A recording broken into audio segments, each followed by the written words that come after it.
Le flash mob du Louvre. Quand la K-pop a conquis Paris. Mai 2011. Paris.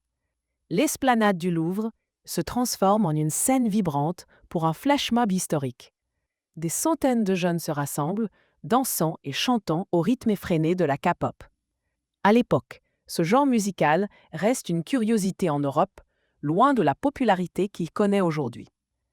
Pourtant, l'annonce d'un concert réunissant, entre autres, Super Junior, Shiny et Girls. Génération au Palais Omnisport de Paris-Bercy déclenche une vague d'enthousiasme sans précédent.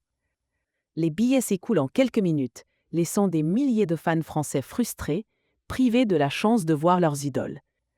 Déçus, mais pleins d'énergie, ils décident d'organiser un flash mob géant le 1er mai pour prouver leur amour pour la K-pop.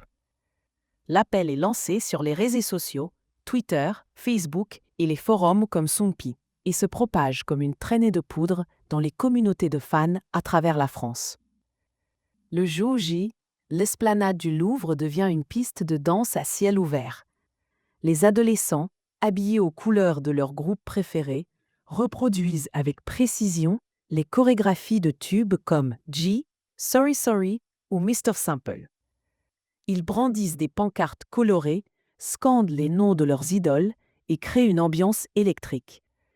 Les touristes, stupéfaits, s'arrêtent pour filmer et leurs vidéos inondent YouTube, certaines atteignant des milliers de vues en quelques heures. En Corée du Sud, les artistes, émus, partagent leur admiration dans des interviews télévisées, saluant l'énergie débordante des fans français. Ce flash mob ne passe pas inaperçu. Sous la pression de cette démonstration, les organisateurs ajoutent une deuxième date de concert à Paris, un événement rare à l'époque. Ce moment marque un tournant. La France ne se contente pas de découvrir la K-pop. Elle devient un acteur clé de son expansion en Europe. Pour beaucoup de jeunes présents ce jour-là, ce flash mob reste le point de départ d'une passion indéfectible, une histoire d'amour avec la K-pop qui continue de les faire vibrer aujourd'hui.